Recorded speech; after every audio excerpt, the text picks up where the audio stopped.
Hey there, travelers. Welcome back to Laura's Travel Talk. Today, in our ongoing series of the 50 U.S. states on a week, we're going to West Virginia. West Virginia is the mountain state. And it's a hidden gem. Almost heaven, West Virginia, Blue Ridge Mountains, Shenandoah River. I'm not allowed to sing it. I'll get a copyright infringement. But it is gorgeous. It's got stunning mountain scenery. It's got the River Gorge Bridge. It's got small towns that are charming, rich history. It's an underrated fall foliage destination. So sit back and let's get into West Virginia. So our first stop is going to be the new River Gorge National Park and Preserve. It's in Fayetteville. Why is it great?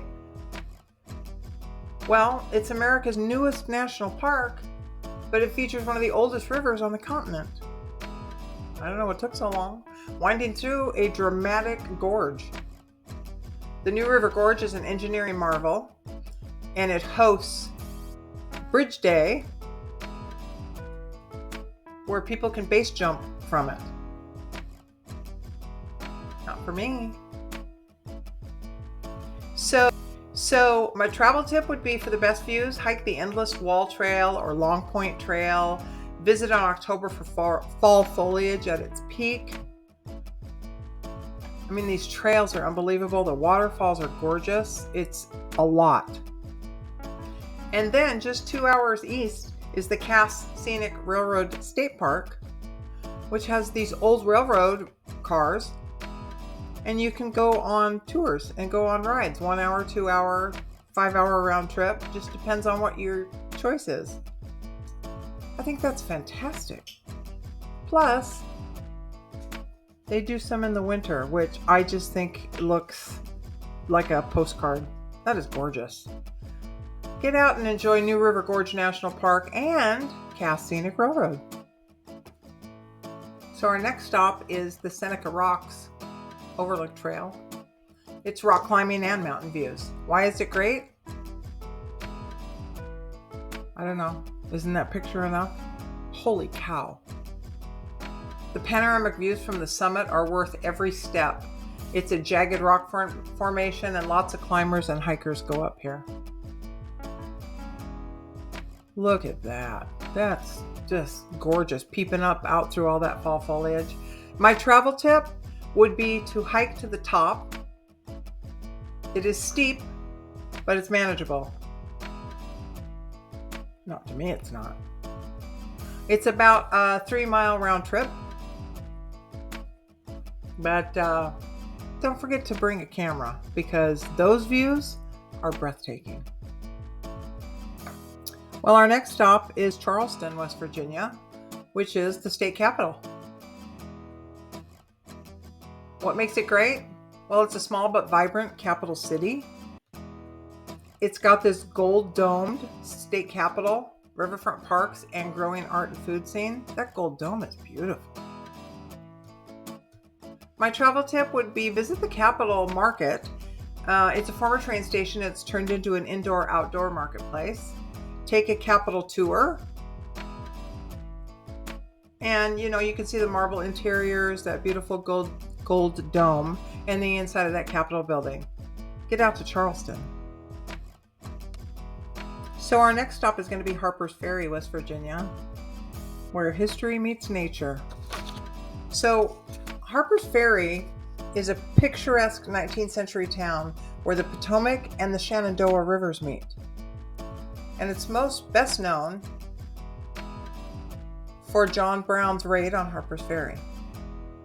For those of you that are not familiar with John Brown's raid from your history lessons, John Brown's raid on Harpers Ferry in 1859 didn't really go like he planned, and he was charged with treason against the state of Virginia and sentenced to death later that year. At that point, West Virginia was not a state, it was only Virginia. Well, West Virginia became a state in 1863.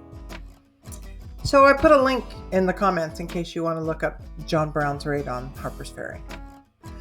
The other thing about Harpers Ferry is it's a cute little town. It's great. It's hilly, but it's cobbled, so you need good walking shoes. But you can combine your visit with some Appalachian trail hiking because the trails run right through town. So they keep all this historic looking buildings and places to see as you're going through. I think it looks like a cool little place, and I have never been to Harpers Ferry, West Virginia, but you can be sure I'll get out there next time I'm out that way. Our next stop is the Greenbrier Resort in White Sulphur Springs. This is where the upper crust of West Virginia goes to play with their friends. Why is it great? Look at this place. Those gardens are fabulous on their own. It's a luxurious historic resort, and it's hosted presidents, royalty, and it even has a hidden Cold War era bunker. The resort is also home to a casino and a golf course and upscale shopping. My tip is you can go and you can tour the secret bunker even if you're not staying at the resort, but book the tour in advance. That looks cool. They had to have a place to take the important dignitaries in case of war. They also have a fantastic golf course out there. They used to host the Greenbrier Classic at Greenbrier Resort. Up until about 2019, they moved it to a different time of year, and then COVID hit and attendance went down, so who really knows the real thing, but they don't have the Greenbrier Classic anymore. But this country club looks fantastic. So get out to the Greenbrier Resort.